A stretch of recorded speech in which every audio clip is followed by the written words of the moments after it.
কিসের দুধ দিয়ে বানানো এই পুডিংটা? ও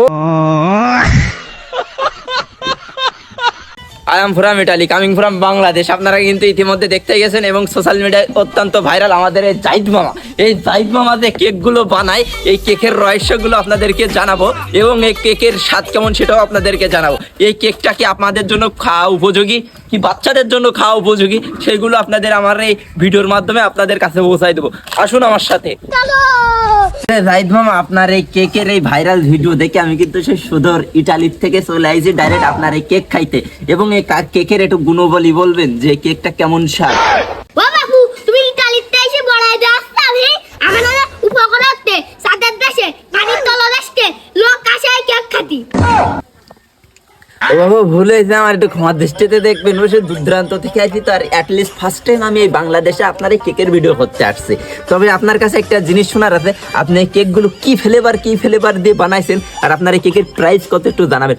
বাবু, তোমার দর্শকে তো ঠেলি ফেলাই দিচ্ছে বাবু, আমি কিভাবে ইন্টারভিউ নেবে? ভাই একটু সরেন, ভাই একটু চাইতে যান, একটু ইন্টারভিউটা নিতে দেন ভাই একটু বলেন আপনার এই কেকের একটু রহস্যগুলো বলেন ভাই। এবার পাঁচটা শুনে দাও, তুমি কি পরে দিছি ভাইরে একটু ইন্টারভিউ নিয়ে দাও, দেখি ইন্টারভিউ নাই ইতালিতে আইছে। সুজা খেলি না।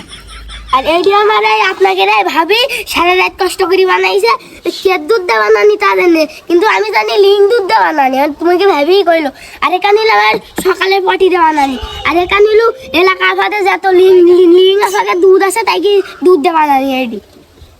ও বাপু এইটা আলাদা আর এইটা আলাদা, এটা আফার দুধ দিয়ে এটা বানানো। এইটা বাবু আমার এক স্লাইস দিবেন বাবু। এটা স্লাইস কত করে বিক্রি করতেছেন? এই স্লাইস হলো 100 টাকা পিস। সেটি এই আফাটার আগে দেই, কেউ নেন না আফাটার আগে দি। আফা এনে না। মামা, আপনি কেক এখন কত পিস করে বিক্রি করেন আর কত পিস করে তৈরি করেন? ও আগে বিক্রি করতাম তো 3 থেকে 4 পিস, এখন বিক্রি করি 6 থেকে 700 পিস। এই 6 থেকে 700 পিস একদিনে আপনি কিভাবে বানান? ও তুমি কি ভাবি রাতে সকালবেলায় রুটি ক্রিম দুধ খাওয়াই দিই, রাত্রে দেই রাখি কি খাই কি একবার এটি তুমি কি ভাবি জাদু? এই ভাবির জাদু এটা? আসলে ভাবির ফোনায় ভার আছে অবশ্যই। তবে আমার এই কেক গুলো সব এক করে একটু করে দেবেন। আর ভাই আপনি যে পুটি আপুদের আগে দিচ্ছেন, ভাইয়ারা সব লাইন দিয়ে রয়েছে, আপুদের আগে দিচ্ছেন কি জন্য? এইসব গোপন আপনি করতেছেন বাবু। তোমার নাকি স্পেশাল পুডিং আছে, ওই পুডিংটা আমরা একটু দেখতে চাই।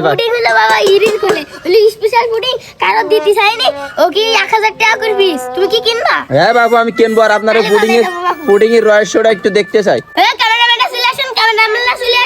আমার বড় স্পেশাল পুডিং মানছি গায়ে পুডিং শক্ত হয় না, আমার পুডিং ইটির মতো শক্ত। এটা ভাই কিসের দুধ দিয়ে বানানো এই পুডিংটা? আমার দুধ দিয়ে বানানি। ও ভাই, তাহলে একটু তাড়াতাড়ি দেখান এই পুডিংটা, একটু তাড়াতাড়ি দেখান। বিসমিল্লাহির রহমানির রহিম। আল্লাহ তুমি ইজ্জত রাখো, আল্লাহ তুমি ইজ্জত রাখো, আল্লাহ। ও বাপু, ও পুডিং আমার বড় দুধ দিয়ে বানাতো, এ পাতলা দই করেন কি সপ্তাহে বাপু? তুমি কি জানো এলু বড় দুধ দিয়ে বানাতে তো একটু ঘনতা হবে। ও ভাই, শক্ত হয় না আপনার বড় দুধ দিয়ে বানালে? পুডিং বানালো বাবু সেটা পাতলা হয়? ভাই পাতলা হয় ভাই, লিঙ্গা ভাগে দুধ দিয়ে বানালে শক্ত হয় ভাই। আর কি কব, তুমি কি ছাগলের দুধ দিয়ে বানাও না তোমার দুধ দিয়ে বানাও? একটু কও দিই, তুমি আমার সন্দেহ করো না, তুমি আমার উপরে সন্দেহ করো। আরে এটা আমার দুধ দিয়ে বানাও। মামা, আপনার এই গলায় মেডেল, আর এই মেডেল কোথায় পাইছেন? এই মেডেলের কারণ কি? মামা আমি দুইবার অলিম্পিক বিজয়ী, অলিম্পিক। কোথায় পাইছেন? এটা কিভাবে? হেলু আমি কেক বানাইছি, আমার কেকেতে হতাশা 20 জন থেকে মাথা ঘুরে পড়ে গেল। এত রাতে অলিম্পিকে কি দুইবার ফাঁসাইলেন আপনি? হ্যাঁ আমি ফার্স্ট হইছি, ট্রফি পাইছি। ও তাহলে তো আপনার এই কেকের মানগুণ অনেক ভালো। কেক অনেক স্বাদ। এইসব বেজালি জিনিস যখন খাবো না, তোমাকে কি দেখি বানাই যাও, মানুষের খালি বুঝুই না ও আমি খাবো না, ও তোমরা দেও গে।